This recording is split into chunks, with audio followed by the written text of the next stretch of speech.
Question number 2, please, Mr. Speaker. Mr. Speaker, as Minister responsible for the infected blood inquiry, I announced this week the publication of the study by Sir Robert Francis QC into a framework of compensation for people directly affected by infected blood. The Government is considering Sir Robert's recommendations, and I will update the House as this work progresses. Duncan Baker.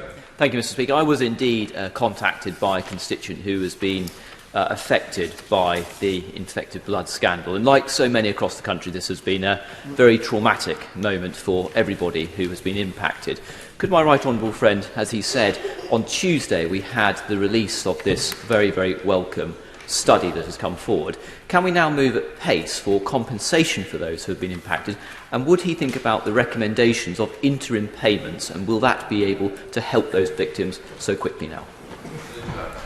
Well, I'm very grateful to the honourable gentleman, my friend, for raising this, and he's right to raise the concerns of his constituents, and I know that across the House, members will have constituents in similar positions.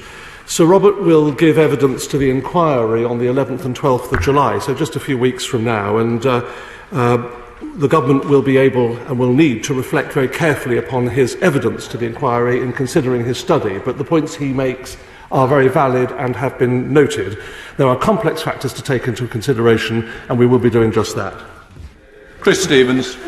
Thanks very much, Mr. Speaker. Can I press the Paymaster General further on his answer earlier around contaminated blood?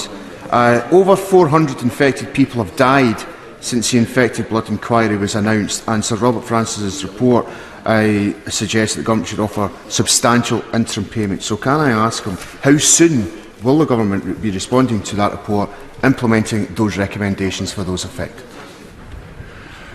Well, Mr. Speaker, as I said earlier, Sir Robert's giving evidence on the 11th and 12th of July. The Government will want to hear what he has to say. We'll be studying that very carefully and will act as expeditiously as possible after that. Thank you, Mr. Speaker.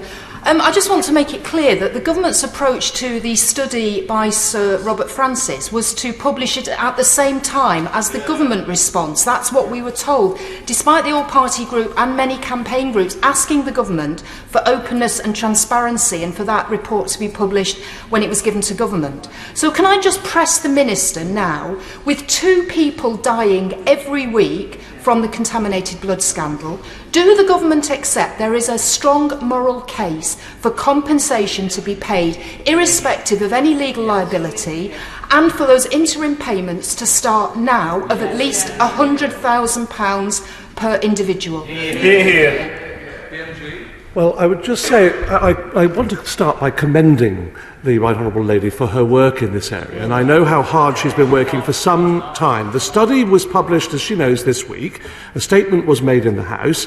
The study makes recommendations for a framework for compensation and redress for the victims of infected blood, which can be ready to implement upon the conclusion of the inquiry that this Government initiated, should the inquiry's findings and recommendations require it. I can't second-guess what that will be. That's why we have the inquiry. But Sir Robert has rightly put the views and experiences of the infected and affected who have suffered so much and for so long at the heart of his study, and we will expedite as far as we possibly can. Lavery. Thank you, Mr. Speaker. Further to my honourable friend's question with regard to the contaminated blood scandal, listen, the victims of the scandal need reassurance. We haven't had much reassurance this morning. When will you pay interim payments, and does the Government support recommendation 14 of the Sir Robert Francis report? Well, Mr. Speaker, the Government has committed to providing support for those who have been infected and affected, and ex gratia support has actually been provided to those affected by this issue since 1988.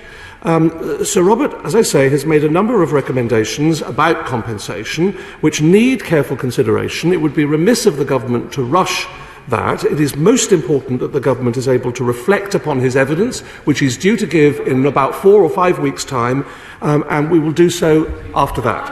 Jessica Morden. Thank you, Mr. Speaker. Again, on the contaminated blood report, can I reiterate the need to support those families who lost loved ones, like the Smith family from Newport who lost Colin, aged just 7, after he was infected with blood from Arkansas prison, because this is what it's about. And will the Minister make sure that this aspect of Sir Robert Francis's report is acted on? And this is long, long overdue, as others have said. Well, she's right to raise that case, and there are many tragic and appalling cases similar to that which she has raised. This is the reason why the government launched this inquiry, why the government asked Sir Robert Francis to do his report, and why it's acting in a way that, frankly, previous governments over the course of decades have not done, and we will process the matter just as soon as we reasonably, practically can.